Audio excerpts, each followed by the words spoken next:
Train में बड़ी भीड़ थी। किसी तरह मैं चढ़ गया। दरवाजे के पास ही कुछ गांव की औरतें नीचे बैठी हुई थी, जिसके कारण और भी लोगों को परेशानी हो रही थी। मैं भी वहीं खड़ा हो गया। यह औरतें बार बार मेरे पैर पर ही बैठ जा रही थी। मेरा चप्पल ना टूट जाए इसलिए मैंने उसे निकाल कर ऊपर स्टैंड पर रख दिया। अब मेरे दोनों पैर खाली थे। कभी कभी वे गांव की मोटी औरतें मेरे पैर पर अक्सर आकर बैठ जा रही थी। ट्रेन के चलने से वे औरतें लगातार हिचकोले खा रही थी और अपने पीछे के दोनों गद्देदार बड़े बड़े हिस्से को मेरे पैरों पर रख दिया था। मैं भी चुपचाप आराम से खड़ा था। क्योंकि वह दोनों गद्दे बड़े मुलायम थे इसलिए मुझे कोई तकलीफ नहीं हो रही थी। मेरा पैर भी हिचकोले के कारण उन दरारों के बीच अंदर घुस जा रहा था। मैं आनंद से वहीं खड़ा रहा। मेरे बगल में ही एक नौजवान खूबसूरत सी लड़की सट कर खड़ी थी। उसका पीछे वाला हिस्सा भी मेरे जांघों से पूरी तरह से सटा हुआ था। इतनी भीड़ थी कि लोग धक्का मार रहे थे एक दूसरे को, जिसके कारण लड़की का पिछला सुडौल हिस्सा बार बार मेरे जांघों पर धक्का मार रहा था। पैसेंजर ट्रेन थी इसलिए वह हर स्टेशन पर रुक रही थी। लोग उतरते थे लेकिन उससे भी ज़्यादा लोग फिर चढ़ जाते थे। अब हालत मेरी ऐसी हो गई थी कि दो तीन खूबसूरत औरतों के बीच मैं पूरी तरह से दबा हुआ था। ट्रेन जब चलती तो धक्के के कारण वे सब मुझसे और भी सट जाती थी। मेरी भी बॉडी लंबी तगड़ी थी। ठंड का मौसम था इसलिए किसी को कोई परेशानी नहीं हो रही थी। मेरे दोनों बेचारे हाथ इस बेबसी का फ़ायदा उठा रहे थे। कभी कभी तो उस नौजवान लड़की के जांघों के बीच में जाकर फंस जाते थे। दोनों जांघों के बीच इतना कम फासला रहता कि काफ़ी देर तक मेरी उंगलियां उसी में फंसी रहती थी। लड़की मेरी तरफ देखती भी थी लेकिन शर्मा जाती थी। एक बार तो उसने मेरे हाथों को हटाने की कोशिश की लेकिन उसके हाथ भी मेरे हाथों से चिपक गए। मेरे हाथ के ऊपर उसका हाथ दोनों जांघों के बीच दबे हुए थे, जिससे उसकी दोनों दरारों के बीच मेरी उंगली आ गई। लगातार हिचकोले के कारण उन दरारों को मेरी उंगलियां रगड़ती रहीं। बार बार मसलने के कारण वे और भी मोटी होकर फैल गईं। वह लड़की चुपचाप इसका मजा लेती रही। उसने कभी इसका विरोध नहीं किया। मैं भी उत्साहित होकर उसकी जांघों को धीरे धीरे सहलाता रहा। तभी अचानक ट्रेन अगले स्टेशन पर रुक गई। उसने झटके से अपने हाथ को हमारे हाथ से अलग कर दिया। वो मेरी तरफ सिर झुकाए मुस्कुरा रही थी। वह इतनी खूबसूरत थी कि मैं भी उसे प्यार भरी नज़रों से देख रहा था।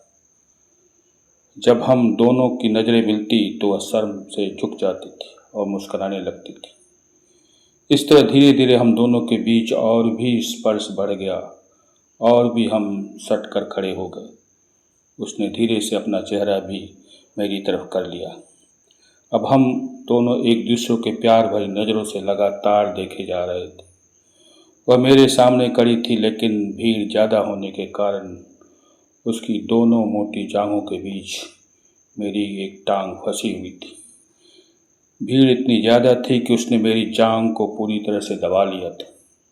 इस स्पर्श का हम दोनों भरपूर आनंद ले रहे थे। वह लड़की चुपचाप कुछ काम में और इसी काम में मेरा सहयोग कर रही थी।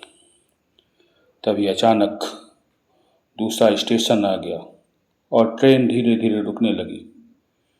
ट्रेन के रुकने से हल्का झटका लगा और मेरे दोनों हाथ उसकी उभरी हुई छाती पर चला गया।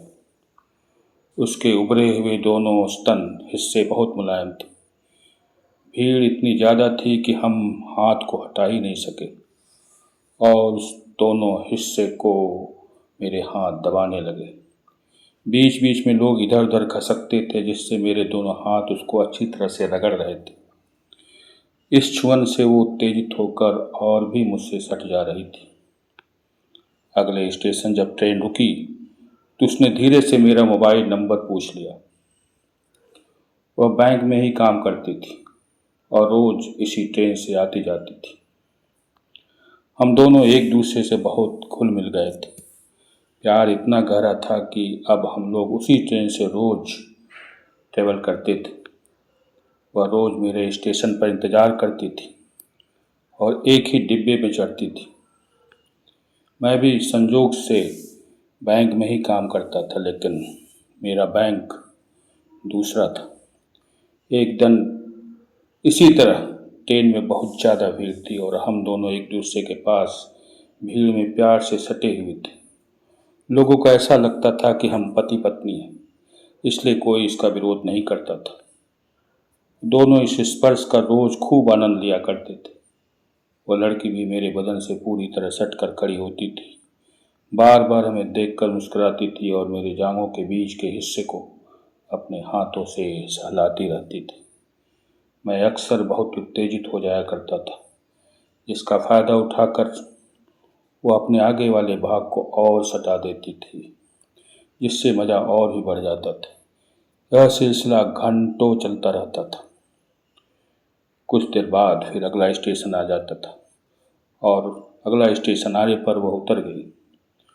एक दिन की यही बात थी, वह उतर गई और उसने दोनों हाथों से बाय करते हुए दूर चली गई। इसके बाद मेरा स्टेशन आने वाला था। मैं भी अगले स्टेशन पर उतर गया। उसके प्यार में मैं इतना मदहोश हो गया था कि मुझे कुछ भी याद नहीं था। जब मैं बैंक पहुंचा तो देखा कि मेरा पर्स गायब हो गया था, जिससे मेरे अकाउंट नंबर और एटीएम कार्ड थे। मेरा तो दिमाग ही चकरा गया। मैंने तुरंत अपने अकाउंट को चेक किया तो देखा सारे पैसे गायब हो चुके थे। मैंने उस लड़की को तुरंत फ़ोन लगाया, लेकिन उसका स्विच ऑफ था। मैं पूरी तरह से लुट चुका था। बाद में पता चला कि वह लड़की यही काम करती है, लोगों को अपने प्रेम जाल में फंसाकर सारे अकाउंट के पैसे को उड़ा ले जाती है। यह बहुत बड़ा रैकेट है जिसमें पुलिस भी इन्वॉल्व है। दोस्तों, ऐसे प्यार के जाल में कभी मत फंसना, वरना सब कुछ लुट जाएगा और पछताओगे। अगर यह कहानी आपको अच्छी लगी हो तो सब्सक्राइब जरूर कर दीजिएगा और लाइक कर दीजिएगा। तब तक के लिए धन्यवाद।